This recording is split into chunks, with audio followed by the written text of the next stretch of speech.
శ్రీకారం చుట్టండి, పొందండి ఉచిత మొదటి కన్సల్టేషన్, మొదటి స్కాన్. సంప్రదించండి 8880747474.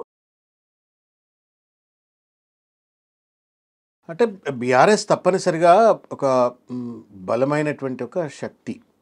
అధికారంలో ఇవాళ లేకపోవచ్చు, కానీ ప్రజల యొక్క మన్ననను చూరగొన్నటువంటి ఒక పార్టీ, ప్రజల ఆదరాభిమానాలు ఇంకా బలంగా ఉన్న పార్టీ. దాంతోపాటుగా ఒక బలమైనటువంటి most charismatic, accomplished, accepted leader KCR గారు లాంటి వాళ్ళు ఉన్నటువంటి ఒక పార్టీ కాబట్టి తప్పనిసరిగా వనరులు ఉన్నాయి, బలమైన నాయకత్వం ఉంది, ప్రజల ఆదరణ ఉంది. వీటన్నిటి దృష్టిలో తప్పనిసరిగా BRS party will emerge certainly. ఇవాళ అందరూ అనుకుంటున్నారు ఓడిపోయింది కదా, ఇక చతికిల పడ్డారు కదా అని, but I don't think it will happen. నేను మూడు ఎంపీలున్న బీజేపీ 300 ఎంపీలకు ఎదిగిన ప్రస్థానాన్ని చూసినాము. నేను ప్రత్యక్షంగా కాంగ్రెస్ పార్టీలో చూసిన 2014లో గాంధీభవన్ మెట్లెక్కడానికి కూడా ఎవరికి దమ్ము ఉండకపోతుండే, ధైర్యము, దమ్ము, శ్రద్ధ 3 ఉండకపోతుండే. అటువంటి టైంలో అద్దంకి దయాకరు, నేను కొంతమంది పోయి కూర్చొని అక్కడ we continuously use to work. And then today where it is you have seen. So everything is possible. It's stupidity on anybody's part that party will diminish, party will not exist అనేటువంటిది. తప్పనిసరిగా it will bounce back, strike back, and it will come into power soon. అది మళ్ళీ వచ్చేయాలి. As it is BRS గా అలాగే వస్తుందా, ఎవరితోనూ మెర్చవకుండా, ఇంకెవరితోనూ కలిసిపోకుండా? అవసరం ఏంటమ్మా? 60 లక్షల మెంబర్షిప్లు చేసిన పార్టీ అధికారం పోయింది కాబట్టి లెట్స్ సే 50% పోయింది అనుకుందాం, ఆర్ ఈవెన్ 60% మెంబర్షిప్ పోయింది అనుకుందాం. But still let's say you have 20 lakh soldiers నీ చేతిలో ఉంటే, తెలంగాణ సాధించినటువంటి ఒక ప్రజల నుండి ఆ ప్రేమను సంపాదించిన పార్టీగా, అస్తిత్వం ఉన్న పార్టీగా, ప్రతి జిల్లా హెడ్ క్వార్టర్లో కార్యాలయాలు ఉన్న పార్టీగా, ప్రతి పల్లెలో జెండా కట్టడానికి, దిమ్మె కట్టడానికి, కేసీఆర్ నాయకత్వాన్ని బలపరచడానికి కార్యకర్తలు ఉన్న పార్టీగా ఎవరితో మెర్జ్ కావాల్సిన అవసరం లేదు. ఇదంతా కావాలని చెప్పని పనికిమాలిన వాళ్ళు కొంతమంది చేసేటువంటి ఒక పనికిరాని ప్రయత్నం. రేవంత్ రెడ్డి లాంటి వాళ్లకు పని లేదు, పాట లేదు. ముఖ్యమంత్రిగా చేసే పని చేయమంటే పని చేతగాక ఇవాళ ఉటినే బీఆర్ఎస్లో బీజేపీ మెర్జ్ అవుతుందని, లేకపోతే బీజేపీ వాళ్ళకు పని లేదు, పాట లేదు, వాళ్ళు ఏదో అడ్డమైన మాటలు మాట్లాడటం. అక్కడ కేంద్ర సహాయ మంత్రి కూడా అంటున్నారు, ఇక్కడ ఎలా అయితే ముఖ్యమంత్రి అంటున్నారో అక్కడ కేంద్ర సహాయ మంత్రి బండి సంజయ్ కూడా అదే మాట చెప్తే వాళ్ళిద్దరు 2 వేరు పార్టీలు, కానీ ఒక నాణానికి 2 వైపులు వాళ్ళిద్దరు. బండి సంజయ్ గారు, రేవంత్ రెడ్డి గారు. ఈయన ఏమంటే ఆయన తాన తందానా అంటాడు, ఆయన ఏమంటే ఈయన తాన తందానా అంటాడు. మరి అది ఏం అండర్స్టాండింగో నాకు తెలియదు, కానీ మొత్తానికి మాత్రం చూస్తానికి కూడా అప్సర్డ్ ఉంటుంది. నేను నిన్నమన్న కూడా చూసిన, కవిత గారు కాంగ్రెస్ లాయర్లు అని. ఎవరు కాంగ్రెస్ లాయర్లు, ఎక్కడ కాంగ్రెస్ లాయర్లు? జస్టిస్ నరసింహారెడ్డి గారి పైన కేసీఆర్ గారు వేసినటువంటి ఒక కేసులో జస్టిస్ నరసింహారెడ్డి గారికి అంటే ప్రభుత్వం తరపున రిప్రజెంట్ చేసింది మను సింఘ్వి.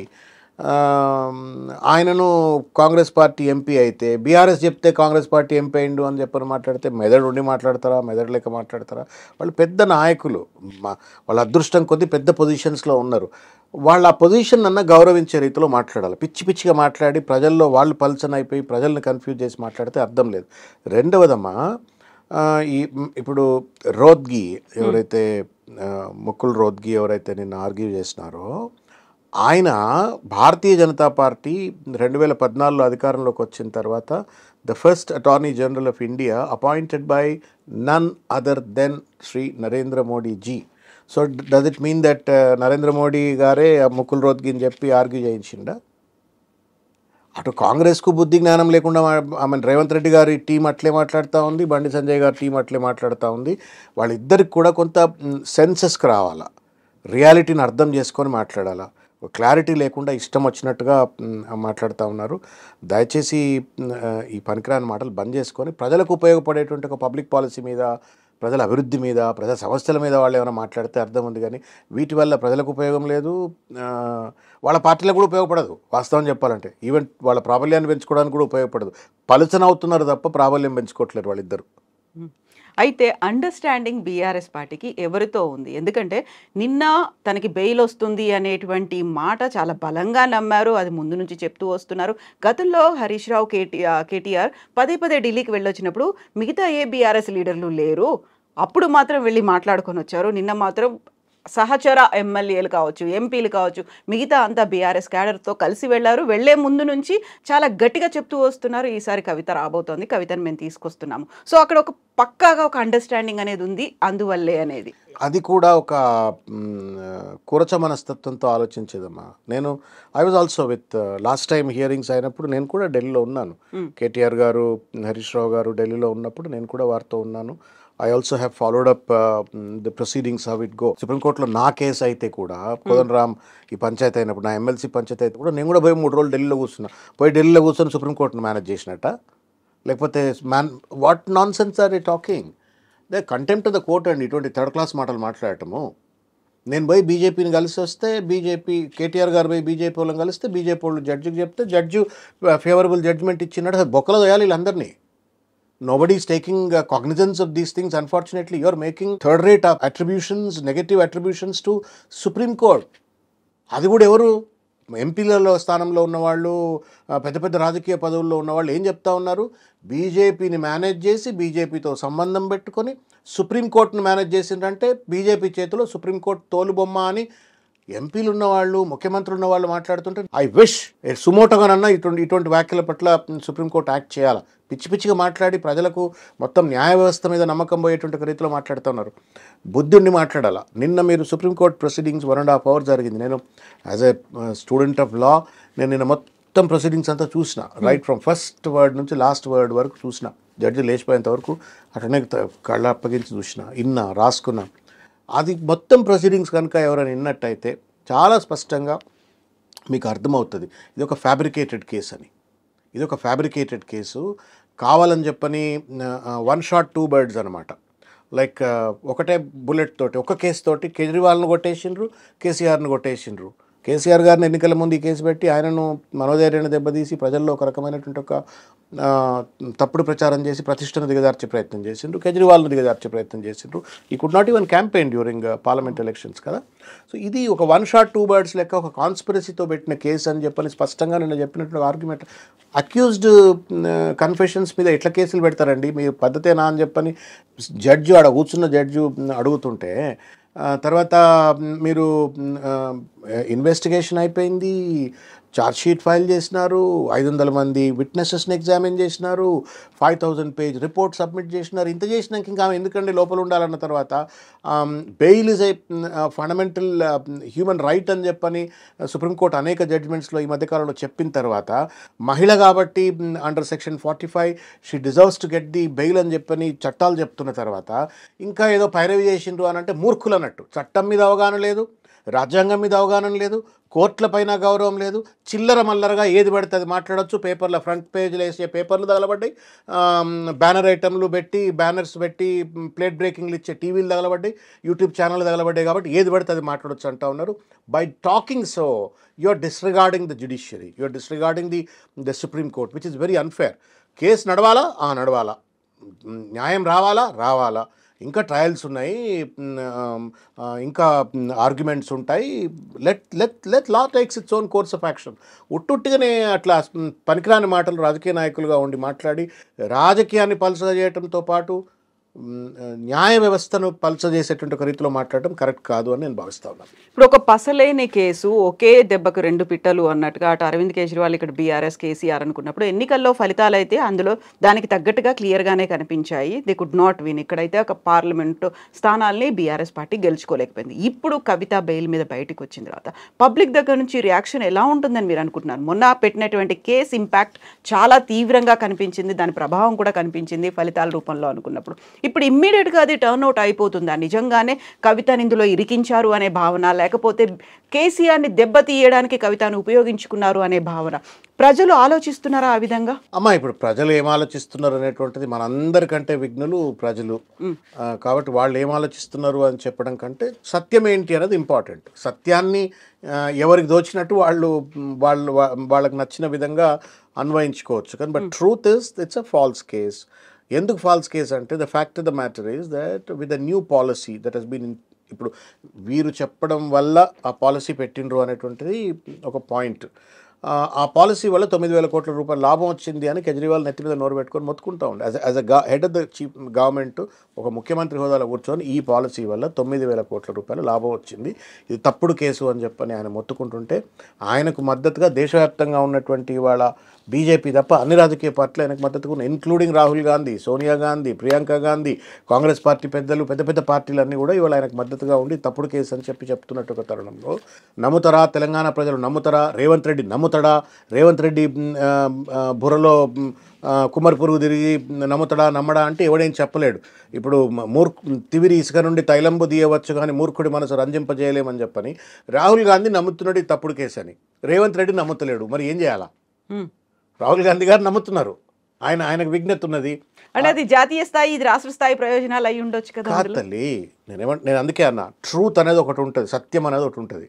ఈ సత్యాన్ని నేను ఎట్లా అన్వయించుకుంటా, మీరు ఎట్లా అన్వయించుకుంటుంది అనేటువంటిది మనకున్నటువంటి ఒక దార్శనికత, విజ్ఞత, మనకున్నటువంటి ఒక ఫ్రేమ్ ఆఫ్ రిఫరెన్సెస్ బట్టి మనం you interpret and you make some conclusions.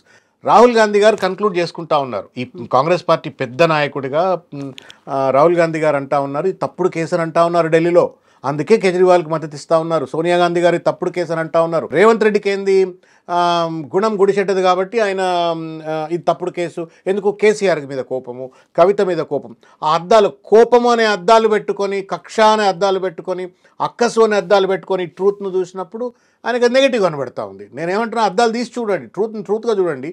Number one party cannot have two contradictions. ఒకటే పార్టీ ఒక అంశం పట్ల రెండు భిన్నమైనటువంటి అభిప్రాయాలు ఉండడానికి వీలేదు.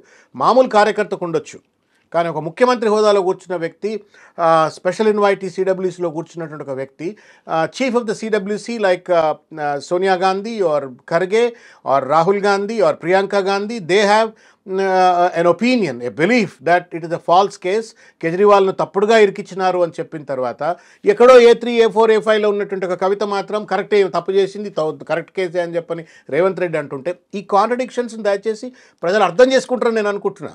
రేవంత్ రెడ్డికి అర్థం కాకపోవచ్చు, రేవంత్ రెడ్డి చుట్టూ భజన కొట్టేటోళ్లకు అర్థం కాకపోవచ్చు, అది మూర్ఖత్వంతో చేస్తున్నట్టు ఒక పని. మంచి ఇష్యూస్ ఏమైనా పట్టుకోరు భయ్, పనికిరాని ఇష్యూస్ పట్టుకొని దాని చుట్టూ తిరిగి రాజకీయం చేస్తే దానివల్ల పార్టీకి కూడా లాభం లేదు. మేము కూడా చేసినాం కాంగ్రెస్ పార్టీలో రాజకీయాలు, ఇట్లా రాజకీయాలు పనికిరాని రాజకీయాలు చేయలే. We cot hold of issues, public issues ఏమైనా ఉండి పాలసీ రిలేటెడ్ ఇష్యూస్ ఉంటే వాటిని పట్టుకోవాలి, వాటితో కొట్టడం. కానీ ఈ పనికిరాని అంశాలన్నీ పట్టుకొని దాని చుట్టూ తిరిగి బటగాల్చి మీదేసి తద్వారా రాజకీయ పలచన అవుతూ ఉన్నారు. You are contradicting Rahul Gandhiji. Rahul Gandhi గారిని కాంట్రడిక్ట్ చేస్తూ ఉన్నారు మీరు, సోనియా గాంధీ గారిని కాంట్రడిక్ట్ చేస్తూ ఉన్నారు. నేషనల్ అలయన్స్లో ఉన్నాడు కేజ్రీవాల్, జైల్లో ఉన్నాడు పాపం. మీరు రేవంత్ రెడ్డి ఆ కేసు కరెక్టే అని చెప్పని మాట్లాడితే అక్కడ ఏమర్థం పోతుంది చెప్పండి, ఏమర్థం పోతుంది? సిసోడియా బయటకు వచ్చినాడు, ఆయన కూడా బీజేపీతో కొల్లుడే బయటకు వచ్చినట్ట. కాబట్టి ప్రజలు ఇవన్నీ అర్థం చేసుకుంటారని నేను అనుకుంటా ఉన్నాను, ట్రూత్ అర్థమవుతుందని నేను అనుకుంటా ఉన్నాను. బండి సంజయ్ కూడా కొద్దిగా మైండ్ అప్లై చేసి మాట్లాడాలా. ఆర్గ్యూ చేసిన జడ్జి అడ్వకేట్ రోత్గి, కాంగ్రెస్ అడ్వకేట్ అని అంటే కాంగ్రెస్ అడ్వకేట్ అనగానే జడ్జి విన్నాడా అంటే ఏమంటున్నావు? అందుకే కదా అభిషేక్ మను సింఘ్వీకి మీరు మద్దతు లాగానే యునానిమస్ గా ఎలక్ట్ అయ్యేలా హెల్ప్ చేశారు అనేది. అరే అమ్మా, ఇప్పుడు మేము ఎంపీని పెడితే మాకు వచ్చేటట్టుంటే మేము పెడతాం, ఏమున్నది అందులో. ఉన్నటువంటి ఎమ్మెల్యేలకు వీ డోంట్ గెట్ అట్లుంటే నేనే నిలబడుతుంటే పోయి నాకు ఏమని అడుగుతుంటే నాకు అట్లుంటే నేనే ఫస్ట్ పోయి లైన్ నిలబడి సార్ దండం పెట్టి సార్ నాకు ఇచ్చేయండి నేను పోతా ఢిల్లీకి అని అంటుంటే అట్లా లేదు కదా, స్కోప్ లేదు కదా. అయితే ఇప్పుడు మీరు 1 సీట్ 119 మంది ఎమ్మెల్యేలు ఓట్లేయాలా, ఎట్లొస్తుంది మాకు? అర్థం లేదు ఆయన మాట్లాడటానికి. మరి ఆయన ఎందుకు పెట్టలే క్యాండిడేట్? మరి బండి సంజయ్ ఎందుకు పెట్టలే? నాకు 39లో 6 పోయినట్టున్నారు కదా, నాకు 30 ఉన్నట్టున్నారు, ఇప్పుడు 32 33 ఉన్నట్టున్నారు. మరి ఆయన దగ్గర కూడా ఉన్నారు కదా 8 మంది, ఆయన ఎందుకు పెట్టలే? మరి ఉట్టిగానే పెట్టాల్సి ఉంటుంది కదా ఎవరినో ఒక ఎంపీ క్యాండిడేట్. ఆ 8 మంది అయితే నీకు ఓట్లు వేసుకోవాల్సి ఉంటుంది కదా, నువ్వెందుకు ఎట్లా ఓట్లేలే మరి అనొచ్చా? బండి సంజయ్ కూడా రేవంత్ రెడ్డితో కొల్లుడైందా? మరి అర్థం లేని ఆర్గ్యుమెంట్స్ ఇవి, అన్టెనబుల్, ఇర్రెలవెంట్, మీడియాకర్ ఆర్గ్యుమెంట్స్ ఇవి. రేవంత్ రెడ్డి గారు చేసినా బండి సంజయ్ గారు చేసినా ఇవి అన్టెనబుల్, కరెక్ట్ కాదు ఇవి. ప్రజల కడుపు నింపే ముచ్చటేమైనా మాట్లాడరు భయ్, ఎందుకు ఎంత పనికిరాని మాటలు? సో పనికిరాని ఇష్యూస్ అని మీరు అంటున్నప్పుడు ఇప్పుడు తెలంగాణ తల్లి విగ్రహ ఏర్పాటుకు సంబంధించి ఈరోజే భూమి పూజ జరిగింది, శంకుస్థాపన జరిగింది, సెక్రటేరియట్లో ఏర్పాటు చేస్తున్నారు. ఎలా చూస్తోంది బీఆర్ఎస్ పార్టీ? అది కూడా ఒక పెద్ద మూర్ఖత్వం అమ్మ. ఇప్పుడు రేవంత్ రెడ్డి గారికి ఏంటంటే తెలంగాణ ఉద్యమం మీద కోపం, ఆయన ఉద్యమంలో లేడు. దురదృష్టం ఏంటంటే తెలంగాణ ఉద్యమంలో లేని వ్యక్తి వాళ్ళ తెలంగాణ రాష్ట్రానికి ముఖ్యమంత్రి అయిపోయినాడు. ఎప్పుడైతే లక్షలాది మంది ప్రజలు రోడ్ల మీదకి వచ్చి తెలంగాణ ఉద్యమం చేస్తున్నప్పుడు, లాఠీలు తింటున్నప్పుడు, తూటాలు తింటున్నప్పుడు, బాష్పవాయులకు ఎదురొడ్డి తెలంగాణ ఉద్యమంలో భాగస్వాములు అవుతున్నప్పుడు ఆయన ఆంధ్ర పాలకుల దగ్గర గులాంగిరి చేస్తూ బతికిండు. ఆయన ఆఖరికి తెలంగాణ ఉద్యమకారుల మీద తుపాకీ పట్టుకొని, రైఫిల్ పట్టుకొని కొట్లాడుతుందుకు, సంపుతందుకు అని చెప్పని బయలుదేరినటువంటి ఒక దుష్ట మనస్తత్వం ఉన్నటువంటి ఒక పెద్ద మనిషి ఆయన. ఆయన ఇవాళ తెలంగాణ తల్లిని గౌరవిస్తాడని నేను అనుకోవడంలో నేను అనుకోవట్లేను. సగౌరవంగా సచివాలయంలోనే ఏర్పాటుకునేది స్టూపిడిటీ అమ్మ. ఆయన ఇప్పుడు ఆయనకి తెలియదు. నువ్వు తెలంగాణ తల్లిని ముట్టుకోవాల్సిన అవసరం ఏందమ్మా? ఎందుకు 2 అంశాలు ఇక్కడ మీరు మంచి చర్చ పెట్టినారు. I wanted to little deeply talk about it. KCR గారు 125 ఫీట్ల అంబేద్కర్ విగ్రహం, అంబేద్కర్ పేరు మీద అంత పెద్ద సెక్రటేరియట్, ఎదురుగా మెమోరియల్, మార్టియర్స్ మెమోరియల్, అక్కడే తెలంగాణ తల్లి. There is a purpose, there is a philosophical, ideological concept behind that. 125 ఫీట్ల అంబేద్కర్ సాక్షిగా, భారత రాజ్యాంగం సాక్షిగా అంబేద్కర్ పేరు మీద ఉన్న సెక్రటేరియట్ రాజ్యాంగానికి స్ఫూర్తిగా, రాజ్యాంగాన్ని అమలు చేస్తూ పరిపాలన కొనసాగిస్తుంది. ఆ పరిపాలన కొనసాగించేటప్పుడు అమరవీరుల త్యాగాలను నిరంతరం నేను గుర్తుపెట్టుకుంటా. వాళ్ళ త్యాగాల వల్లే నాకు రాష్ట్రం వచ్చింది అని చెప్పని ఇవాళ కాదు, ఇంకా రేపు భవిష్యత్తులో ఎవడైనా పాలకుడు ఉంటే కూడా ఆయన గుర్తు రావాలి. వాళ్ళ చావు వల్ల, వాళ్ళ త్యాగాల వల్ల, వాళ్ళ రక్త తర్పణం వల్ల రాష్ట్రం వచ్చింది అనేటువంటి ఒక భావన, ఆ బాధ్యత పాలకుడికి ఉండాలని చెప్పని అక్కడ ఉంది. అదేవిధంగా తెలంగాణ ఉద్యమానికి ఒక great symbolic icon was Telangana తల్లి స్టాచ్యూ. మనం అందరం ఆ తల్లి దగ్గర నిలబడి జై తెలంగాణ అనుకొట్టి ఉద్యమాలలో భాగస్వాములైనటువంటి వాళ్ళము. తెలంగాణ ఉద్యమానికి స్ఫూర్తినిచ్చింది. It was a symbol of Telangana movement. ఇవాళ దాన్ని డిస్టర్బ్ చేసే ప్రయత్నం చేస్తుండటంలో ఔచిత్యం ఏంటి? రేవంత్ రెడ్డి గారు రెండు దుర్మార్గమైన పనులు చేస్తూ ఉన్నారు ఆయన. ఒకటి, రాజీవ్ గాంధీని అవమానపరుస్తూ ఉన్నాడు ఆయన. మా నాన్నగారు చనిపోయినరు, నేను మా నాన్నగారు విగ్రహం పెట్టాలనుకుంటే, ఎక్కడన్నా ఒక ప్రదేశంలో పెట్టాలనుకుంటే, do I choose a place where there is a controversy? ఏముంది కాంట్రవర్సీ అక్కడ? తల్లి విగ్రహం తీసి నీ విగ్రహం పెడతా అంటే ఏమన్నట్టు చెప్పరి? తెలంగాణ తల్లి విగ్రహం తీసి రాజీవ్ గాంధీ విగ్రహం పెడతా అంటే కాంట్రవర్సీ కాదా? ఇప్పుడు తెలంగాణ తల్లి అనేది మనం ఒక ఐకాన్గా పెట్టుకున్నాము. తెలంగాణకి సంబంధించి తెలుగు తల్లి కాదు, మనకంటూ మన ప్రాంతానికి, మన రాష్ట్రానికి ఒక తల్లి అనేది పెట్టుకున్నాము. గతంలో బీఆర్ఎస్ తీసుకొచ్చినటువంటి తెలంగాణ తల్లి ఒక రాచరిక పోకట్లో ఉంది. అలా కాదు, మేము మారుస్తున్నామని చెప్పిన తర్వాత అందరికీ ఒక ప్రతినిధిగా కనిపించట్లేదా? ఇగో అమ్మా, ఇప్పుడు రాచరిక పోకడంటే రేవంత్ రెడ్డి గారు పెద్ద రాజు లెక్క వ్యవహరిస్తూ ఉన్నాడు. మా ఇంటి ముందు చెప్పులు వేసుకోకుండా తిరిగేటోళ్ళు అనేటువంటి ఒక వ్యక్తి వాళ్ళు వచ్చి కూర్చొని రాచరికాన్ని చలామణి చేస్తూ ఉన్నాడు. అట్లా అంటే ఇక మరి మీరు నీకు అందుకే అంటా ఉన్నా కదా, ఉద్యమానికి సంబంధం లేనటువంటి ఒక వ్యక్తుల యొక్క మనస్తత్వంతో చూస్తే అట్లనే కనబడుతుంది. మరి అయాలు ఎందుకు అనలేదు? తెలంగాణ ఉద్యమం కాలంలో ఈ తెలంగాణ తల్లి విగ్రహం బాగాలేదని అనలేదు నువ్వు? ఎందుకు? నీకు సంబంధం లేదు. అసలు తెలంగాణ ఉద్యమానికి పట్టరాదు. ఇవాళ కావాలని చెప్పని తెలంగాణ రాష్ట్రం వచ్చినాక తెలంగాణ తల్లి విగ్రహం మారుస్తానటం ఏంటి? తెలుగు తల్లి విగ్రహం మారుస్తాను ఇలా? రేవంత్ రెడ్డికి చంద్రబాబు నాయుడు దగ్గర పోయి తెలుగు తల్లి విగ్రహం బాగాలేదని చెప్పే ధైర్యం ఉందా? మూర్ఖత్వం. నీకు సంబంధం లేదు మూమెంట్ తోటి, నీకెందుకే తెలంగాణ తల్లి గురించి మాట్లాడే హక్కు? ఒకటి, అక్కడ ఆల్రెడీ ఉన్న విగ్రహాన్ని ప్రజలు, కోటాను కోట్ల మంది ప్రజల యొక్క ఆలోచనల మేరకు అక్కడ ఒక విగ్రహాన్ని ప్రతిష్ఠించాలని చెప్పని నిర్ణయం జరిగి డిజైన్ అయిన తర్వాత నేను దాన్ని తీసుకొని బందీ చేస్తా అంటున్నాడు. ఇవాళ సెక్రటేరియట్లో బందీ చేస్తున్నాడు ఆయన. మూర్ఖత్వం. అర్థమవుతుందో అర్థం కావట్లేదో రేవంత్ రెడ్డి గారికి. స్టూపిడిటీ అది. నువ్వు తీసుకెళ్ళి they are all public symbols. ఆ పబ్లిక్ సింబల్స్ దగ్గరికి వెళ్ళి నేను ఫోటో దిగుతా, నేను దండం పెడతా, నేను నిలబడి నా తెలంగాణ ఉద్యమాన్ని గుర్తు చేసుకుంటా. నువ్వు సెక్రటేరియట్లో పెడితే ఏం మెసేజ్ కన్వే చేస్తున్నావు? తెలంగాణ తల్లిని ప్రజలకు అందుబాటులో ఉండకుండా, ఆ గుర్తులు కనబడకుండా నేను బందీ చేసి పడేస్తున్నా అని చెప్పని ఆయన సెక్రటేరియట్లో బందీ చేసే ప్రయత్నం చేస్తూ ఉన్నాడు. రాజీవ్ గాంధీ గారి విగ్రహం పెట్టాలమ్మా. రాజీవ్ గాంధీ గారి విగ్రహం పెట్టడానికి అంత పెద్ద గార్డెన్లో జాగలేదా? తెలంగాణ తల్లి అక్కడే ఉంటుంది, ఎదురుగా రాజీవ్ గాంధీ పెట్టి ఎవడొద్దు అంటున్నాను. ఈవెన్ తీయాలెందుకు? రాజీవ్ గాంధీ గారి పేరు పెట్టాలెందుకు? రాజీవ్ గాంధీ గారిని అలా బదనాం చేసే ప్రయత్నం చేయటం ఎందుకు? కాంట్రవర్సీ. నేను ఇంతకుముందు అదే చెప్పిన, మీరు you didn't pay attention to that. మన తల్లియో తండ్రో చనిపోతే వాళ్ళ సమాధులు కట్టాలన్నా, లేకపోతే వాళ్ళకి సంబంధించిన గుర్తులు ఎక్కడన్నా ప్రతిష్టాలని ఒక కాంట్రవర్సీ జాగలో నేను అసలు కాంట్రవర్సీ రాకుండా చూసుకుంటా నేను. నీకు రాజీవ్ గాంధీ మీద ప్రేమ లేదు, రాహుల్ గాంధీని మెప్పియాలన్నటువంటి ఒక దుగ్ధలో, తెలంగాణ ఉద్యమాన్ని కించపరచాలన్నటువంటి ఒక కుట్రలో రాజీవ్ గాంధీని అడ్డం పెట్టుకొని డ్రామా ఆడుతున్నావు నువ్వు. ఇలా దట్స్ వెరీ అన్ఫార్చునేట్. మరి కోదండరామ్ గారు లాంటి వాళ్ళు ఇప్పుడు ఇలా ప్రభుత్వంలో భాగస్వాములు వాళ్ళు, మరి వాళ్ళకెందుకు నోరు రావట్లేదో నాకు అర్థం కావట్లా. రాజీవ్ గాంధీ గారి విగ్రహం, I respect Rajiv Gandhi very much. I have lot of respect for him because 18 సంవత్సరాలకి ఓటు హక్కు ఇచ్చిండు, పంచాయతీరాజ్ చట్టాల్లో లోకల్ బాడీస్లో రిజర్వేషన్స్ ఇచ్చిండు, లోకల్ బాడీ ఎంపవర్మెంట్ కావాలని చెప్పి కొట్లాడిండు. The father of the science and technology revolution in this country. Why are you making him into a controversy? పెట్టు హైటెక్ సిటీ దగ్గర మంచిగా 125 అడుగుల రాజీవ్ గాంధీ విగ్రహం పెట్టవా నీకు ప్రేమ ఉంటే. నిజంగానే రాజీవ్ గాంధీ పైన రేవంత్ రెడ్డికి ప్రేమ ఉంటే బలిదేవత సోనియా గాంధీ అన్నాక చంపలేసుకొని నేను రాజీవ్ గాంధీ గారి పట్ల గౌరవం ఉందని హైటెక్ సిటీ దగ్గర 125గా 250 ఫీట్ల విగ్రహం పెట్టు. I will salute because he deserves that credential, because he is the one who rooted, who sowed the seeds of technological development in this country. పెట్టండి, ఎవరొద్దంటున్నారు? ఇక్కడ ఎందుకు పెట్టాలంటున్నావు? ఎక్కడనే పెట్టదలుచుకుంటే ఆమెను ఎందుకు జరపాలనుకుంటున్నావు? పక్కకు పెట్టు, ఎదురుగా పెట్టు, జాగ ఉందిగా అంతా. అంటే ఏంటంటే ఒక మూర్ఖత్వం. అంటే వెనకటికో సామెత, పనిలేని ఆయన పిలితలకాయ కొరిగిండు అని ఒక సామెత ఉంటుంది. అది చేస్తూ ఉంటారు రేవంత్ రెడ్డి. పని లేదు, పాట లేదు, సీరియస్నెస్ లేదు అడ్మినిస్ట్రేషన్ మీద. వానివీని కూల్చాలా, సినిమాటిక్గా థియేట్రిక్స్ చేయాలా, డ్రామాలు చేయాలా, హైడ్రా పేరు మీద కూల్చాలా, డ్రామాలు చేయాలా, లేకపోతే ఒక నిర్దిష్టమైనటువంటి ఒక ప్రణాళిక, ఒక పాలసీ చేయాలి. ఇంతవరకు there is no education policy. 9 months అయిపోయింది. There is no education policy, there is no health policy, there is no industrial policy, there is no agriculture policy, there is no policy at all. Just the mere announcement and statements. గిలికజ్జాలు పెట్టుకుంటారు. కొంతమంది ఉంటారు ఈ ఊళ్ళలో పిల్లగాళ్ళు ఉంటారు, ఉట్టుట్టుగానే పోయేటోని వాని వీని గోకి గీకి పంచాయతీలు పెట్టుకుంటారు. అట్లా చేస్తూ ఉండే ఆయన ఇప్పుడు, which is wrong. You are chief minister sir, you are a chief minister, honourable chief minister. చిన్నపిల్లాడు చేసినట్టుందండి. బరాబర్ కేసీఆర్ మళ్ళీ వస్తాడమ్మా. నేనైతే బలంగా నమ్ముతున్నా.